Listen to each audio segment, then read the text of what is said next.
In today's episode, we go over some of the most savage big cat attacks covered on the channel so far. From mountain lions, tigers, and even lions, these are some of the most terrifying big cat attacks you'll ever hear. Hit that like button and subscribe right now. Welcome to Final Affliction.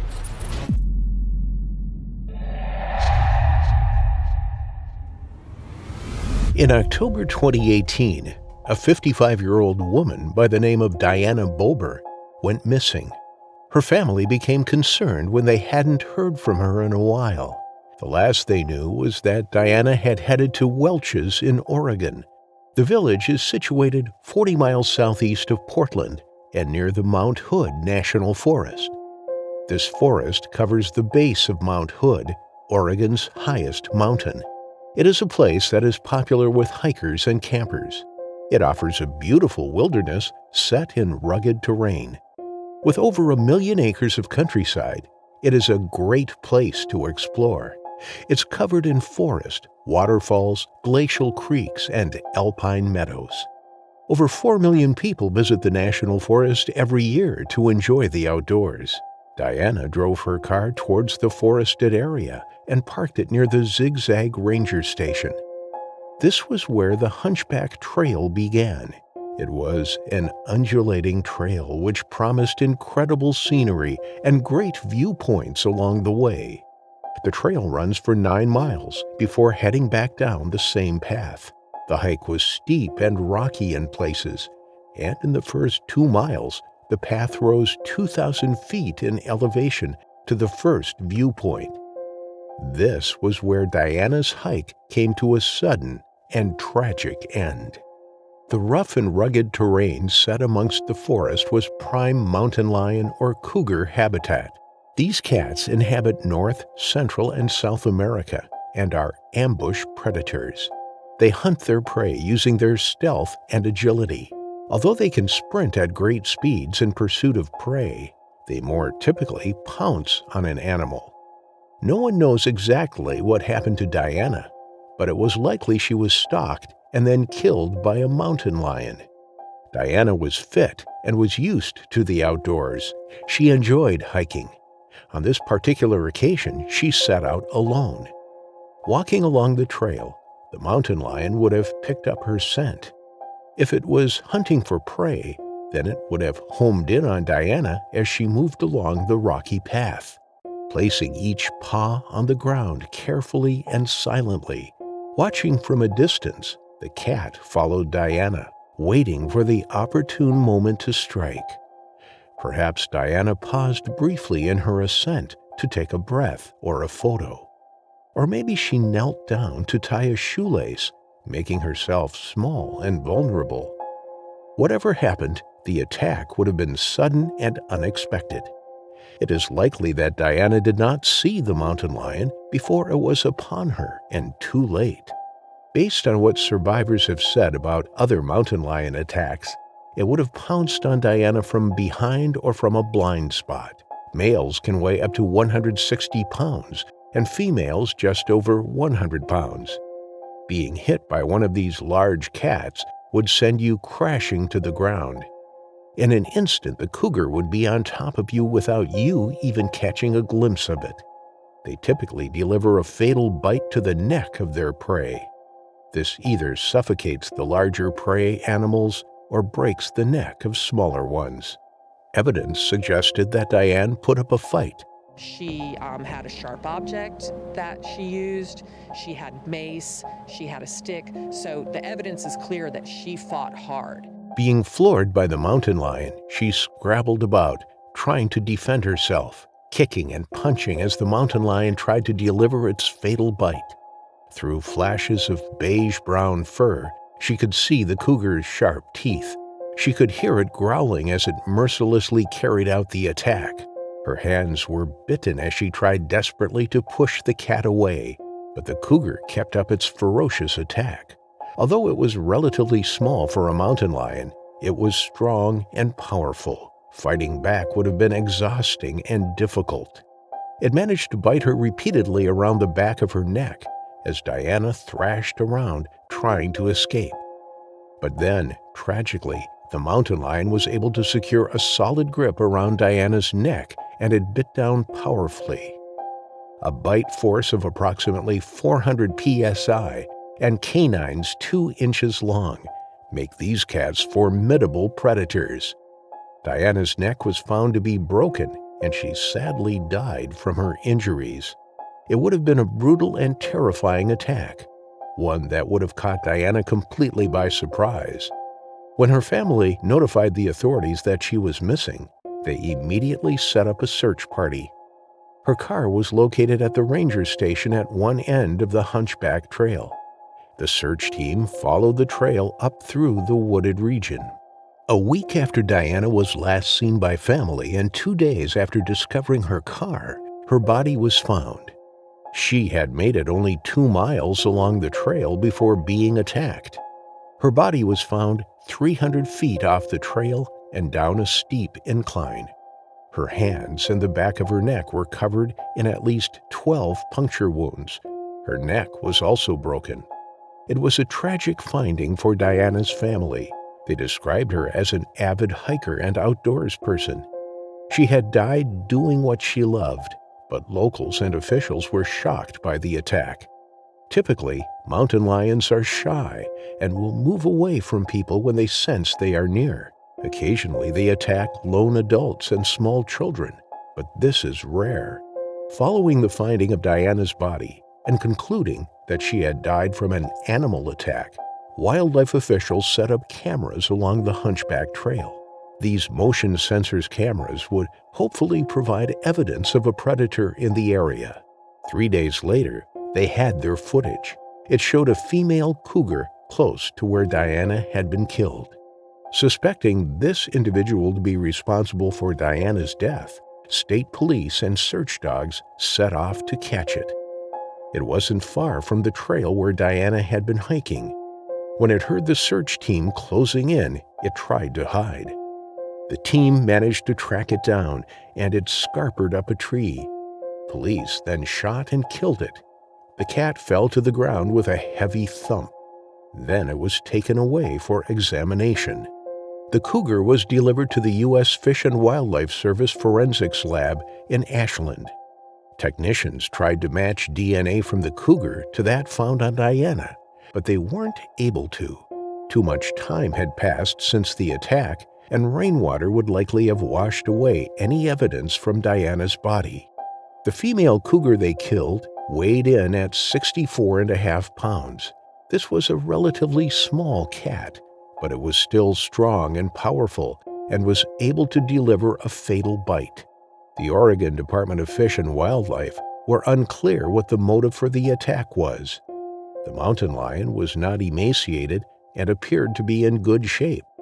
It didn't look as though the attack had been made out of desperation for a meal, and when tested for rabies, her result came back negative.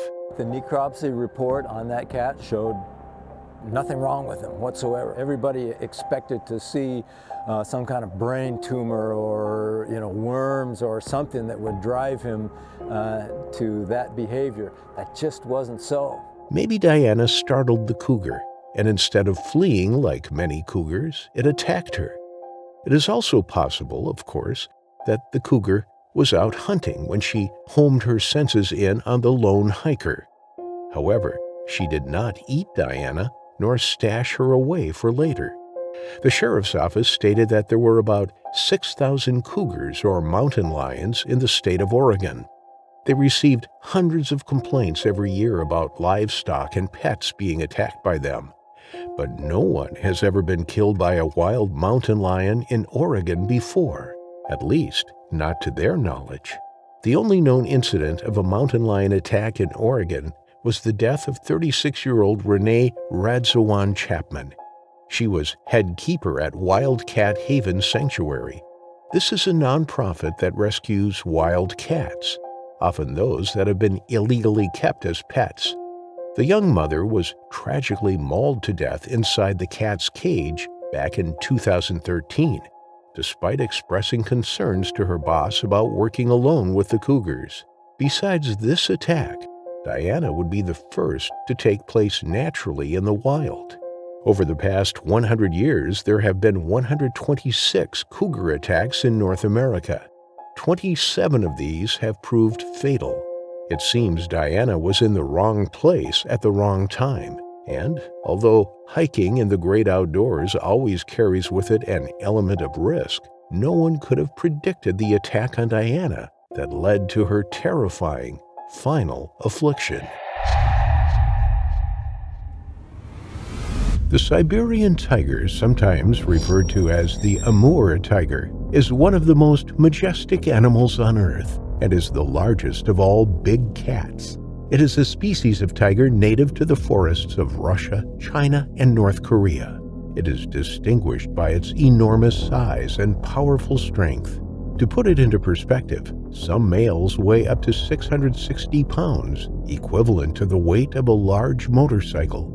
In addition to their massive size and strength, Siberian tigers have an incredible bite force comparable to that of a hydraulic press or a large crocodile. It is estimated that their bite force is around 1,000 pounds per square inch, strong enough to crush bones and kill large prey, like elk, with a single bite. A human's bite force is only around 160 pounds per square inch. Consequently, the Siberian tiger has one of the strongest bites of any land mammal, helping them become one of the most feared predators in the wild. If that's not enough, Siberian tigers are also powerful swimmers and are not averse to entering the water to hunt or escape danger. While these creatures are highly reclusive, they are at the absolute top of the food chain. Needless to say, they are incredibly dangerous to humans, especially if threatened or provoked. However, because these creatures are now considered endangered, conservation and protection efforts have been made throughout the years, including keeping tigers in zoos. Unfortunately, Siberian tigers have large home ranges, and being kept in a zoo may decrease the tiger's well-being, making them more agitated. Some people prod, tease, or otherwise provoke the animals in the zoo, hoping to invoke an exciting reaction from the animal, which creates a dangerous situation. This was the case with Carlos Sousa Jr. and his friends on that fateful Christmas day in 2007. It was June 25, 2003. The Denver Zoo was home to a small population of Siberian tigers. These magnificent creatures were part of a carefully managed breeding program that aimed to conserve and increase the genetic diversity of the species. In a large enclosure, a female Siberian tiger was born. The zookeepers and caretakers named it Tatiana. Born in captivity, Tatiana was not really an aggressive tiger and had no problems with people. On December 16, 2005, she was taken and permanently moved to the San Francisco Zoo to mate with a 14-year-old Siberian tiger named Tony.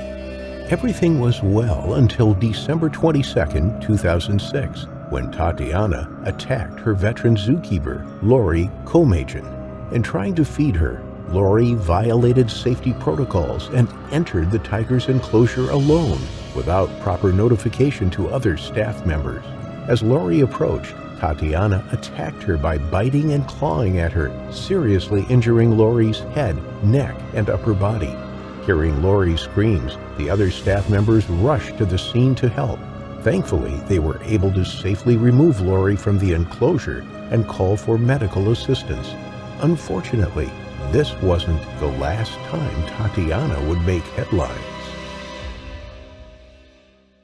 It was December 25, 2007. Carlos Sousa Jr. and his friends, brothers Amritpal and Kulber Dhaliwal, arrived at the San Francisco Zoo, excited to see the animals up close. Carlos was 17 years old at the time, while Amritpal and Kulber were 19 and 23, respectively. The three men marveled at the lions, the grizzly bears, and the primates, but it was the Siberian tiger exhibit that drew their attention the most.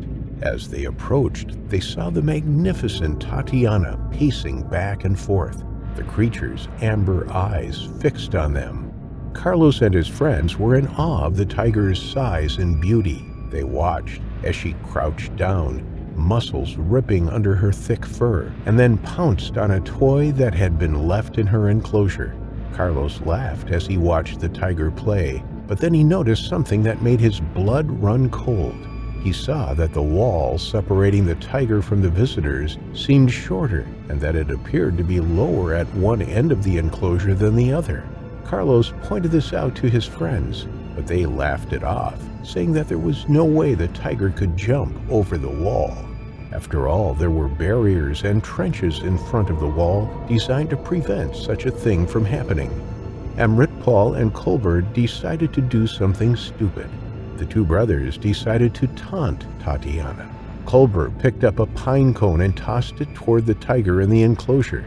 Tatiana stopped pacing and turned her head toward the brothers. Seeing what happened, Amritpal grabbed a stick and threw it in the enclosure. Suddenly, the two began shouting at the tiger, hoping they would get a reaction. Seeing their reckless behavior, Carlos did not want to participate and tried to stop his friends. They listened, but laughed it off. However, it was too late. Tatiana was circling in the enclosure. She jumped from the bottom of the dry moat to the top of the wall, gaining enough height over the top to pull herself over the wall.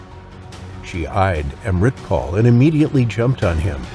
The tiger's ferocious claws and teeth ripped apart Amritpal's skin. As Colbert screamed in terror, Carlos tried to save his friend by shouting and throwing things at the angry creature. He then tried pulling Amritpal, but this only provoked Tatiana even more. Tatiana focused on Carlos and decided to pounce on him, quickly knocking the 17-year-old to the ground.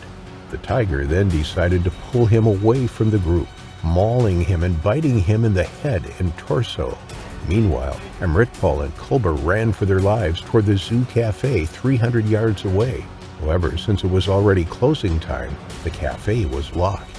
Although the two brothers screamed for their lives, the cafe employees did not think much of it, suspecting that the screaming person was mentally ill and there was no actual animal attack. Eventually, Tatiana arrived at the vicinity and began attacking Colbert. Finally, the cafe employee called 911, prompting emergency services and armed authorities to respond. I don't know if they're on drugs or what. They're screaming about an animal that has attacked them, but there's no animal out. He's talking about a third person, and I don't see a third person. Is he saying that he was bitten? He's saying that it's adult now. He's not on drugs.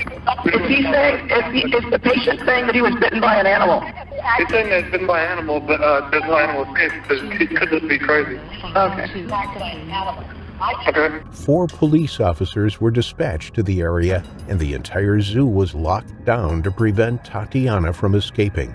What the officers saw, however, was a gruesome sight. It was Tatiana biting down on Colbert while Amritpal was on the ground, bleeding and screaming for help. The officers pointed their guns at the creature, but they hesitated for fear of hitting Colbert. One of the officers created a distraction, forcing Tatiana to focus on them. As Tatiana angrily turned her attention to the noise, the officers shot her in the forehead, effectively killing the magnificent beast. When the paramedics scoured the scene, they found Carlos dead near the tiger enclosure. He had blunt trauma to his head and neck, scratches and bite marks to his head, neck, and chest, and skull and spinal fractures. His jugular vein was also severed in half. In the immediate aftermath of the attack, the zoo was closed while authorities investigated the incident and assessed the safety of the animal enclosures. It was learned that the walls for the enclosure were only 12.5 feet high, as opposed to the standard of 16 feet. The surviving victims, Colbert and Amritpal, received medical treatment for their injuries. The attack also sparked widespread public concern about the safety of zoos and the treatment of captive animals. Some criticized the zoo for failing to properly secure the tiger enclosure, while others questioned the ethics of keeping wild animals in captivity. While Colbert and Amritpal filed a lawsuit against the zoo, there were some interesting developments in the case. The subsequent investigations revealed that the three had alcohol in their system. Amritpal had twice the legal limit for operating a vehicle. For Carlos and Colbert, it was still under legal limits. However, authorities also found evidence of use from the three men.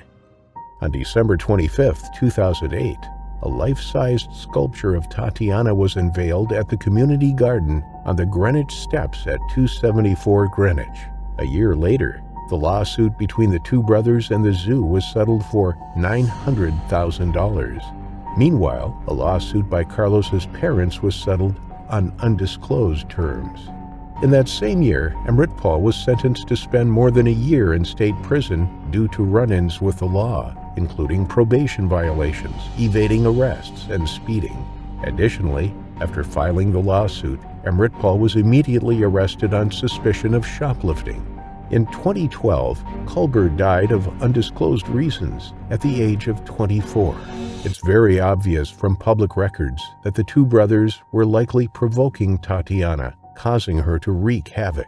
Additionally, it was doubly sad that after Carlos tried saving his friends, they ran away from him to desperately save themselves. Ultimately, the aftermath of the Siberian tiger attack was a somber reminder of the dangers of interacting with wild animals and the importance of maintaining proper safety measures to prevent further tragedies.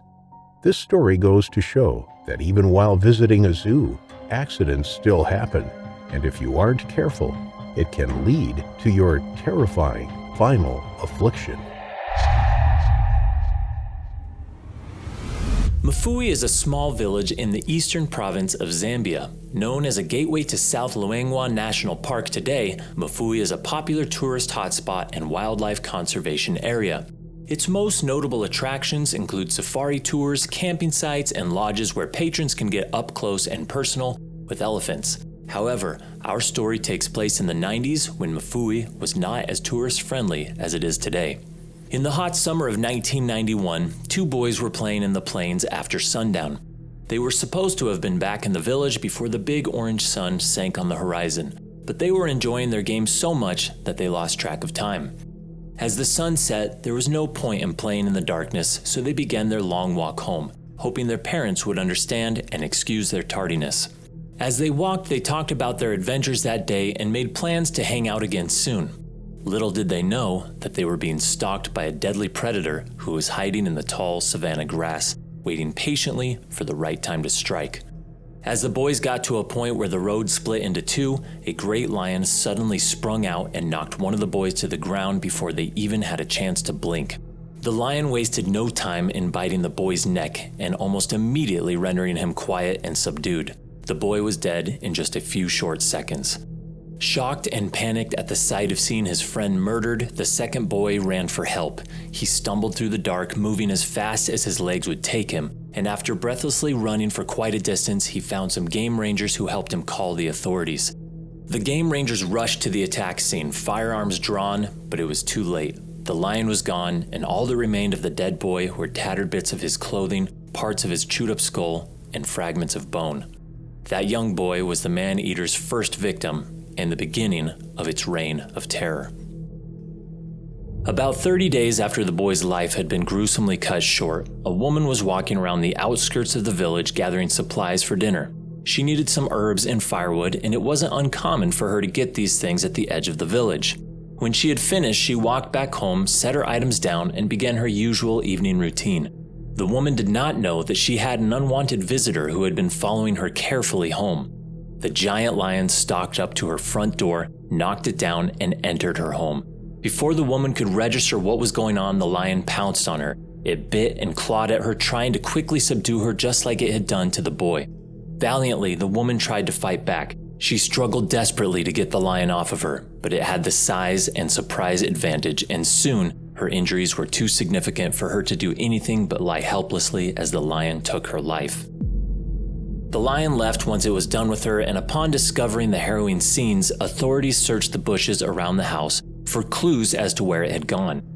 They did not find the lion, but they did find the woman's remains. Her head and arms lay haphazardly in the bushes. The lion had eaten everything else. Her remains were later buried, but the lion was far from done hunting. The very next night, a young man and his friends planned to sneak out of their homes and meet up. Like many teenagers, they simply planned on messing around and having fun while the village slept. As one of the young men walked through the darkness on his way to the meeting point, he was jumped by the lion right in front of the game ranger's office. He was immediately knocked to the ground, and the lion proceeded in its usual fashion, biting and clawing him around his head and neck. Overhearing the attack, the game ranger on duty jumped to action and fired his rifle in the air. Startled, the lion bolted and disappeared into the wild grass once again, leaving the young man bleeding on the ground. He was taken to the hospital almost immediately, but he had lost a lot of blood from the severe lacerations the lion had left on his head and neck. The man-eater did not get to feast that night, but the exhausted and injured young man succumbed to his injuries. The community had lost another person to the vicious lion. Unfortunately, the story doesn't end there. Over the next few weeks, 3 more people died at the paws of the lion. One was a village woman the lion murdered on her porch just outside her door in broad daylight. As usual, the lion lay low in the grass, waiting for a moment when it felt confident enough to strike. As the local group of game rangers approached the woman to warn her about the attacks, the lion ambushed her right before their eyes. She didn't have a moment to react, and the rangers could not respond in time. One of them quickly fired a shot in the air and another at the beast, but the damage had already been done. The lion had inflicted fatal wounds on the woman, and there was nothing the game rangers could do to help. She died before she could make it to the hospital.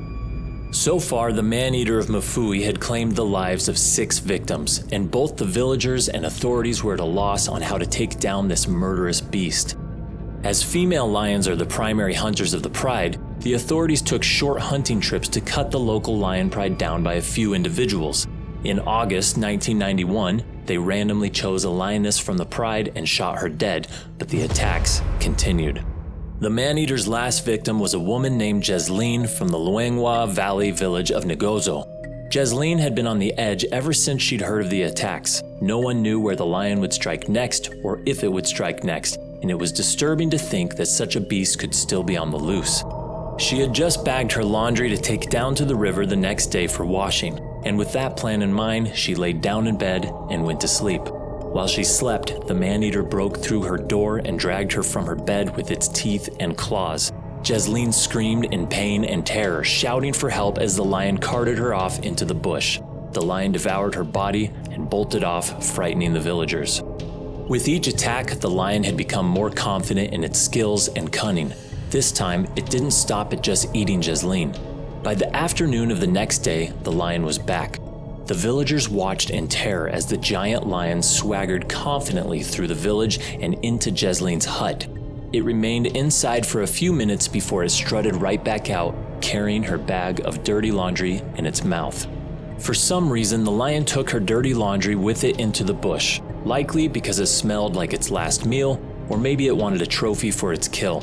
Peering out the windows, her neighbors banged their pots and pans in an effort to scare the lion off, but their actions only seemed to encourage it. The predator calmly carried the bag to the center of the village and set it down.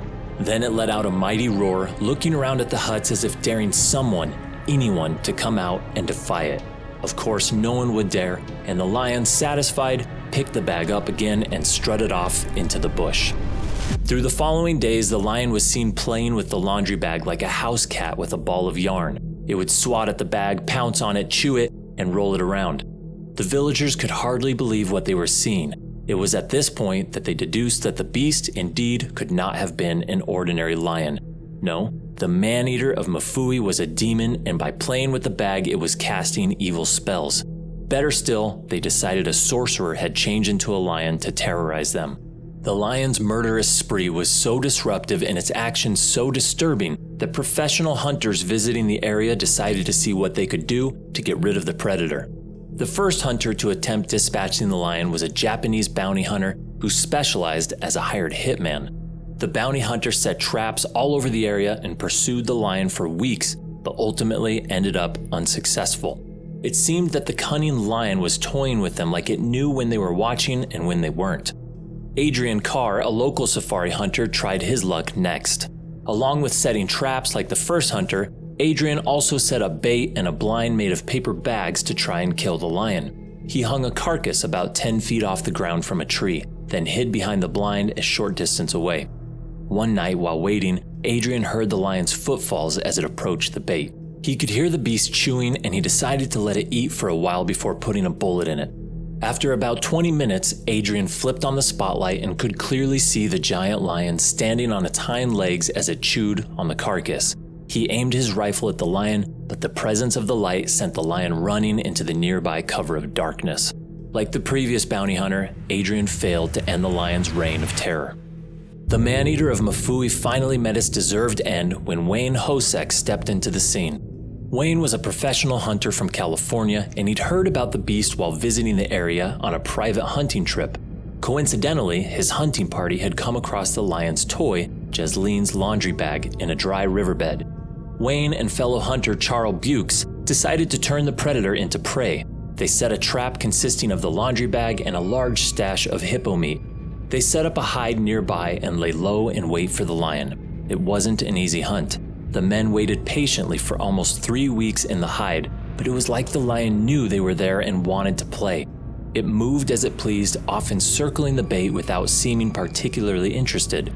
The hunters moved the side of their hide several times in an attempt to get a jump on the lion, but while moving it, the stealthy lion would slip under their noses and steal the bait, so they'd have to set fresh bait out and try again. This game of cat and mouse, or more accurately large cat and hunters, went on for weeks. The lion was so elusive that Hosek almost began to believe that it was a demon too. That was until he realized that the man-eater exploited the times they moved locations to get under their noses. The hunters decided to throw a feint. They pretended like they were moving so that the lion would let its guard down. They built a blind, left the bait, and hid elsewhere, acting like they were going about business as usual. It worked. The lion approached the abandoned bait, moving confidently.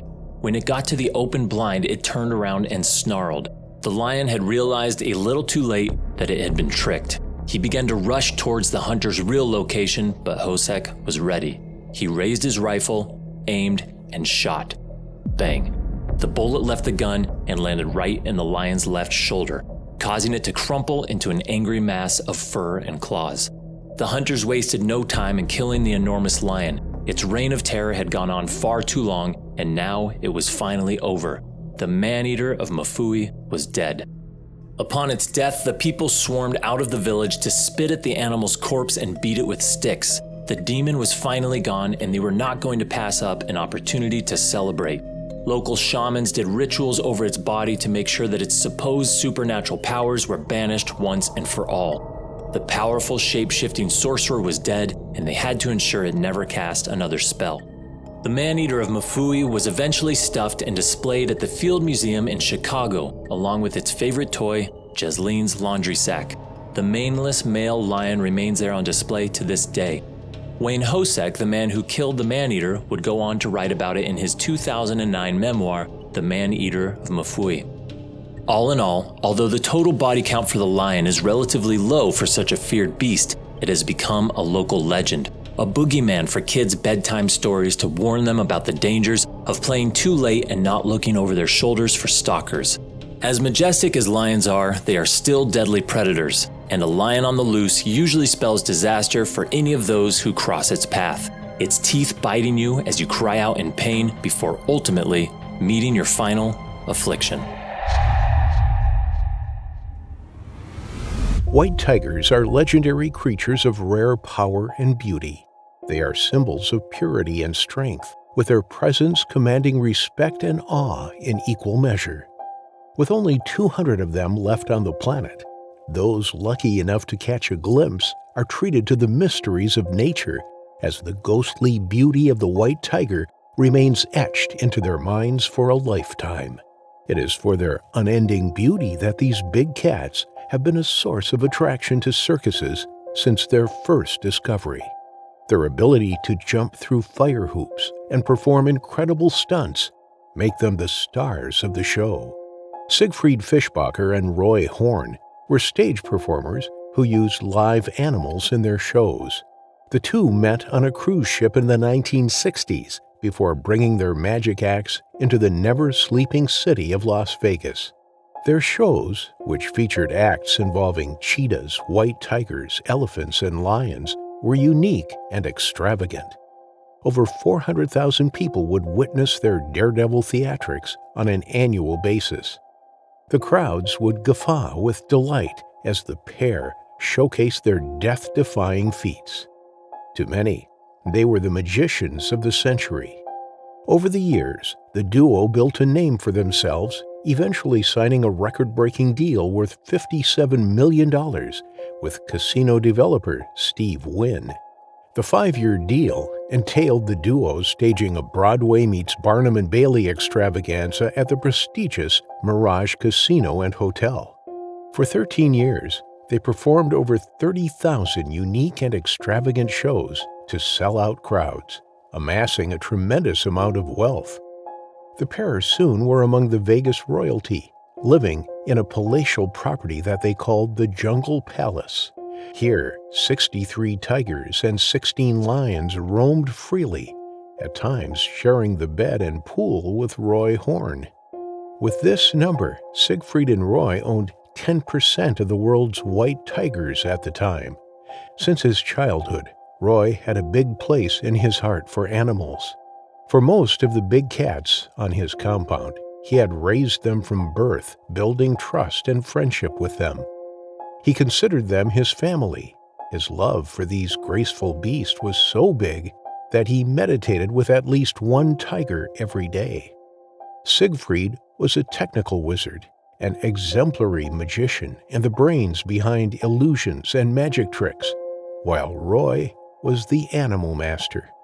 He had a charming animal magnetism that allowed him to command the big cats with a flick of his finger. The pair completed each other. On Friday, the 3rd of October, 2003, Roy hosted a party at the Mirage Hotel Theater to celebrate his 59th birthday. Amid the laughter and company of his friends, he raised a toast to his partner, Siegfried, in celebration of the 44 years they had spent together. The mood was a joyous one, with a buzz of excitement in the air. But unbeknownst to them, what had started as a day of celebration would later turn into a night of horror. In the evening, Roy stepped onto the stage with one of his favorite tigers, Manticore. Manticore was born in Guadalajara, Mexico. Unfortunately, he had been rejected by his mother shortly after birth, and the duo had taken him in and hand-raised him. At 6 months old, Roy bonded with the cub and introduced him to their live shows.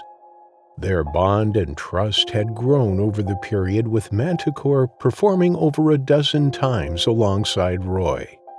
With well-rehearsed acts, the tiger provided something that marveled the crowd. He knew the drills inside out. However, despite performing thousands of shows, the duo had never encountered a serious mishap until that fateful Friday. The theater was a canvas of darkness, with a lone spotlight trained at the center of the stage. The transfixed audience held their breath with their eyes glued to the stage, and as the curtains gradually rose, they got on their feet, cheering and clapping as the figure of Roy and Manticore came under the spotlight. The theater was in full swing, alive with sounds of applause. Roy stretched out his arms, tasting the air as he acknowledged the crowd's applause. Being his birthday, he was ready to give the audience a truly memorable show. As Roy was leading Manticore around the stage, something in the audience startled the tiger. He broke routine and advanced towards the crowd, breaking free from his master's hold. There was no barrier between the stage and the audience, hence it was easy for Manticore to lunge at the occupants of the front row seats. On seeing this, Roy put himself between the tiger and the crowd. He then commanded Manticore to lie down as he tried to reach out and grab the chain around his neck. The tiger disobeyed the order and grabbed Roy's hand, sinking its canines into his flesh. With the free hand holding a wireless microphone, Roy again commanded Manticore, "Release." Manticore was resolute, and without warning, he swiped at Roy's feet, knocking him down. Roy came thudding to the floor. With a painful groan, he tried to get back to his feet, but before he could, The 400-pound manticore pounced on him, pinning him down with its declawed paws. The tiger then opened its mouth wide open with its teeth glinting under the spotlights, and with a powerful bite, ripped Roy by the neck. To some of the audience, this was part of the act, but in reality, the bite had severed Roy's jugular vein, barely missing the carotid artery. The crowd gasped as blood shot all over the stage. On seeing this, Siegfried joined the action, shouting "No, no" to Manticore. He didn't listen. Instead, he dragged Roy 30 feet off the stage, literally like a rag doll, as a witness would later recall. Trainers rushed at the tiger trying to get it to drop Roy. They squeezed and swept a fire extinguisher at the tiger's face, but in vain.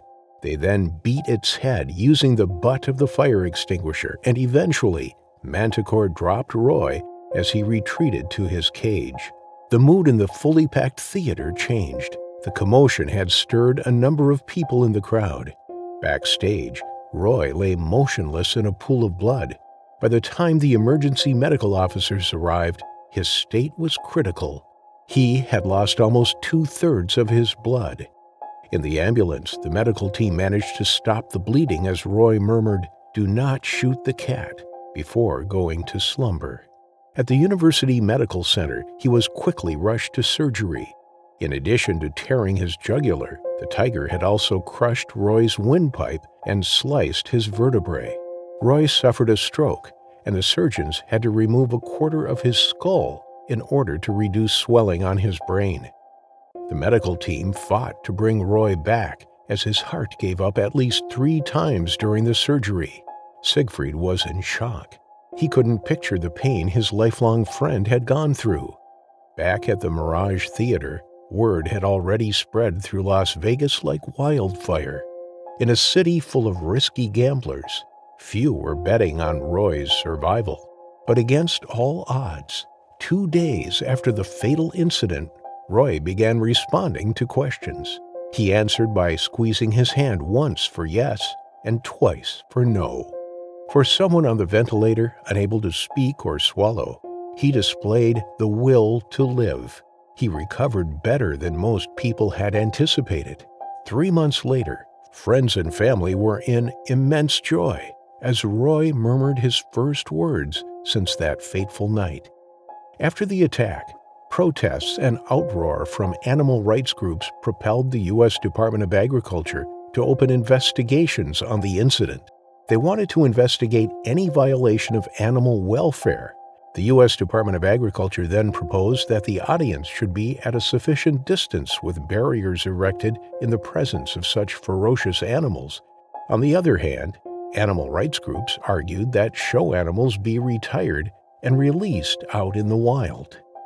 Roy spent his days in their jungle palace watching the big cats, but he was dissatisfied.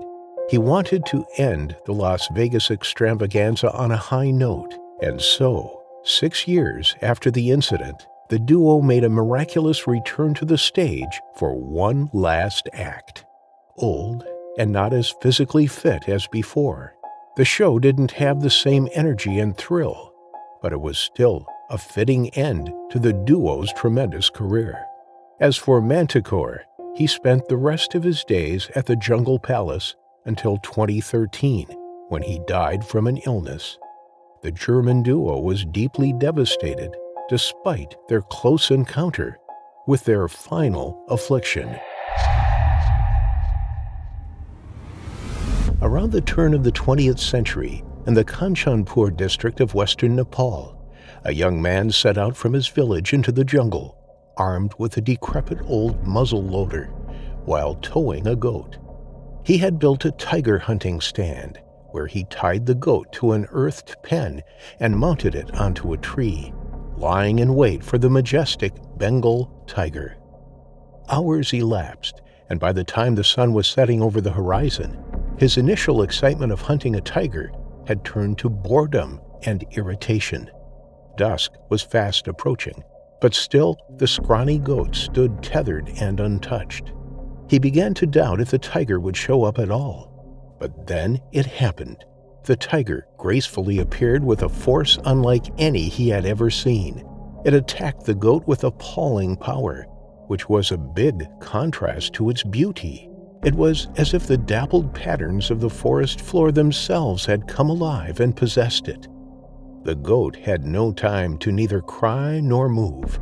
One moment it was alive, and the next it was gone. The young man's mission was suddenly called to question. To him, the notion of shooting the tiger felt impossibly bold. It was as if he was assassinating a king and not just a mere animal.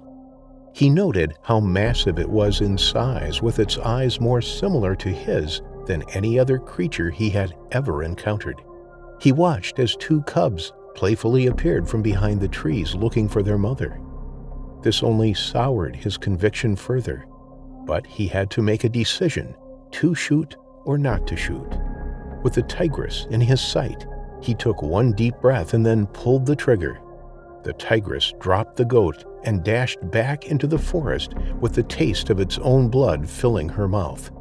The cubs hesitated for a moment before obediently following her. The bullet had broken the tigress's upper and lower canine on the right side of its mouth. However, in pulling the trigger, the young man had unknowingly created a monster. In 1903, the indigenous Taru woodcutters, herders, and farmers harvesting grass for their livestock started disappearing. They would venture into the vast Nepalese jungle and vanish without a trace. The Bengal tigress had begun its revenge without warning. Soon enough, it went on a hunting spree, bringing entire villages of western Nepal to their knees. It attacked with stunning speeds, snapping necks with its powerful jaws as its razor-sharp claws pinned down and shredded the victim's flesh. What began as rustling in the tall grass or a whisper of padded feet would end with an explosion of primal savagery that would be over in seconds. From men and women to even children, the soon-to-be famous beast made the locals prisoners in their own homes. Normally, Bengal tigers don't kill or eat humans. They are semi-nocturnal predators that fear humans and will generally change direction at the first sight of man rather than confronting him. However, this lone tigress had developed a rather startling behavior of not only losing its inborn fear of man, but also hunting him. It had ceased behaving like a tigress, prowling around villages and stalking humans in broad daylight. With a broken pair of canines, it meant that she was unable to hunt her usual prey and had found an easier meal that was slow and unable to defend itself: humans. The locals were there for the taking. The villagers decided that if anyone was going into the jungle, they had to be in groups. But this didn't help. The elusive tigress was smart enough to only strike when one wandered off alone, dismembering their body parts as it tore them to pieces, leaving nothing but their tattered, bloody clothes. The attacks became so frequent that the locals thought there was more than one tigress attacking them. Soon enough, the beast had racked up an insane number of victims, nearing 200 people. This birthed its name, Champawat, which translates to the destroyer of man. The best hunters among the villagers organized hunting parties to kill the man-eater, but she was a professional in hiding and staying clear of their traps and paths. She was much more cunning and intelligent than any tigress they had ever hunted. With the rising death toll, the Nepalese government intervened and sent in the army. The soldiers made several attempts to corner and capture or kill the tigress, but were also unsuccessful. However, before they could declare their mission failed, they had one last trick up their sleeves.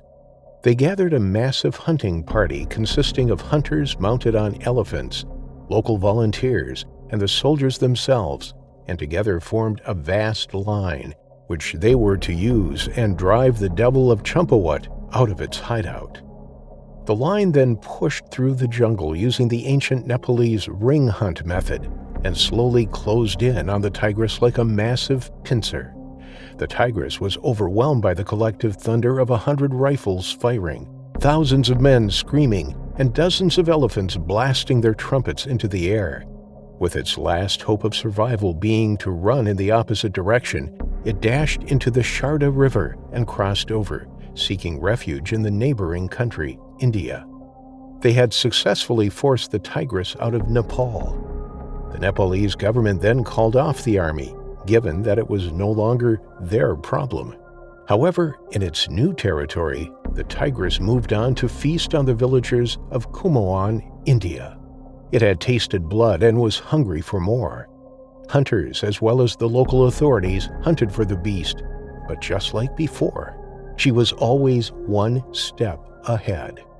The man-eater was always on the move, traveling long distances at night, and seldomly stayed near a kill site for more than a few days. She went on a rampage, operating with almost supernatural efficacy from one Indian village to another. She grabbed any human, irrespective of the time of day, and dragged them deep into the jungle, where she would devour them. By 1907, her known victims had went up from 200 to over 400 in numbers. It was then that the Indian government paid a courtesy call to Jim Corbett, who was an expert marksman and a master tracker, to help kill the tigress. At first, Jim was reluctant, but eventually agreed, but only on two conditions. The first was that all the soldiers and hunters who were already in pursuit of the tigress were to be called off, because he didn't want to risk being shot by a stray bullet. And the second, that the government had to withdraw all the existing bounties on the tigress. This was because the bounties had led to the killing of more than 1,000 innocent tigers while in pursuit of the man-eating tigress. Both of his conditions were met, and he leapt into action. He recruited 6 other Kumaoni men for the hunt, and they set out for Pali just as news arrived that the tigress had struck again. Traveling light and moving fast, the men marched on foot, passing over hills and valleys, with none having an idea of the horrors that awaited them on the other side. On the 3rd of May, 1907, the men entered the village of Pali, but they felt as though they were in a ghost town. The central courtyard was bare, and the stone huts were silent. It was like an abandoned village, not a soul outside. Something terrible had happened here. For 5 days, the villagers had not gone beyond their own doorsteps and were in a state of abject terror. In the next 3 days, Jim and his men patrolled the dense forest near Pali, but when the tigress failed to show up, they concluded that it must have shifted its hunting ground to the nearby village, Champawat. Early the next morning, they set out toward the village. They arrived just immediately after it had dragged a 16-year-old girl collecting firewood into the forest. The men followed the blood trail leading into a ravine. They found bone splinters, a human leg still trickling warm blood, and her skirt along the trail of carnage. The irrefutable evidence of horror was saddening and sickening, and the Champawat tiger was nowhere to be seen. The next day, with the help of the local volunteers who flashed out the tigress, Jim Corbett fired 3 shots from his double-barrel black powder rifle, bringing the tigress's 7 years of terror to an end. He had accomplished that which was deemed all but impossible. The tigress was paraded in the surrounding villages, and they couldn't help but notice how smaller and less imposing it was now than when alive. Celebrations followed and went deep into the night, with the sound of jubilant songs filling the air. A closer examination of Champawat's carcass revealed that it had tattered canines which had left it helpless in defending its hunting ground against other tigers. This in turn had forced it to venture into the human settlements. Additionally, the humans had raised the jungles for timber and farmlands, driving the tigers and their usual prey out of their habitats. The Champawat tiger's attacks were listed in the Guinness Book of World Records as the highest number of human fatalities from a tiger. At the time of her death, the tigress had devoured 436 souls, not counting livestock and wild game. This number is believed to be more than any other individual killer, man or animal, before or even in years to come.